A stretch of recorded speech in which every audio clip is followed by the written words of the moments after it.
નમસ્કાર મિત્રો, આપ મારી ચેનલ બેલા બહાર પુષ્પમાલિકામાં સંગીતસભર ગીતો દ્રશ્ય સાથે સાંભળતા જ હશો. હવે આ મહેક વીબી નામની નવી ચેનલ શરૂ કરી છે, જેમાં અધિકતર ગુજરાતી સાહિત્યની સમૃદ્ધિ દર્શાવતા કાવ્યોનો રસાસ્વાદ કરાવીશું અને સંસ્કૃત સાહિત્યમાંથી સ્તોત્રો, શ્લોકો વગેરે વિશે જાણીશું. તો જરૂરથી સબસ્ક્રાઈબ કરજો, લાઇક બટન દબાવી મિત્રો સાથે વહેંચશો તથા નીચે કોમેન્ટ બોક્સમાં અભિપ્રાય સૂચનો મૂકશો એવી ખાતરી છે. મિત્રો, આજે આપણે ગુજરાતી સાહિત્યકારોએ લખેલી કેટલીક અર્થસભર પંક્તિઓ વાંચીશું. આમાંથી ઘણી પંક્તિઓએ કહેવતનું રૂપ પણ લઈ લીધું છે. ચાલો ત્યારે શરૂ કરીએ. સમજવાનો પ્રયત્ન કરજો, ઊંડા અર્થ સમાયેલા છે. પીળા પરણો ફરી નથી થતા, કોઈ કાળે જ લીલા, ભાંગ્યા હૈયા ફરી નથી થતા, કોઈ કાળે રસીલા. બીજું છે, સજ્જન કેરા સંગથી ટળે બધો પરિતાપ, સીલ લાખ ઉપર દાબતા ઉત્તમ ઉઠે ભાત.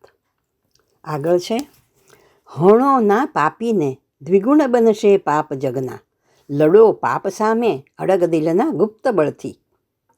ચોથું છે, બોલો બોલ વિચારીને પસ્તાવો નહીં થાય, બોલેલું ખેંચાય ના કરતા કોટી ઉપાય. આ તો બહુ જ જાણીતું છે. હા પસ્તાવો વિપુલ ઝરણું સ્વર્ગથી ઉતર્યું છે, પાપી તેમાં ડૂબકી દઈને પુણ્યશાળી બને છે. આગળ છે, હૈયે વડવા નલ જલે તોયે સાગર ગાય, હસી જાણે ઝેર પી સંતન તે કહેવાય. પીપળ પાન ખરંતા હસ્તી કૂપળિયા, મુજવીતી તુજવીત છે ધીરી બાપુડિયા. આગળ છે, ઋણ અગ્નિ તથા વ્યાધિ લેશ માત્ર જો રહી જતા, વધે ફરી ફરી તેથી કદી ન બાકી રાખવા. આગળ આવે છે, ત્રણ વાના મુજને દીધા હૈયું મસ્તકને હાથ, બહુ દઈ દીધું નાથ જા ચોથું નથી માગવું.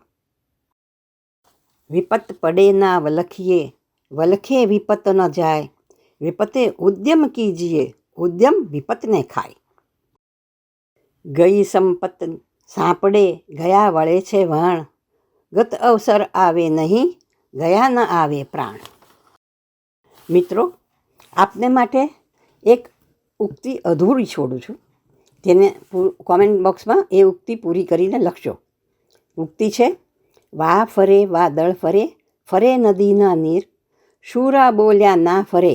પછી આગળ શું આવે છે ચોથું ચરણ, એ આપ બધા કોમેન્ટ બોક્સમાં લખી અને મને મોકલજો. ચાલો ત્યારે મિત્રો, આપણે ફરી ગુજરાતી સાહિત્ય સાથે મળીશું.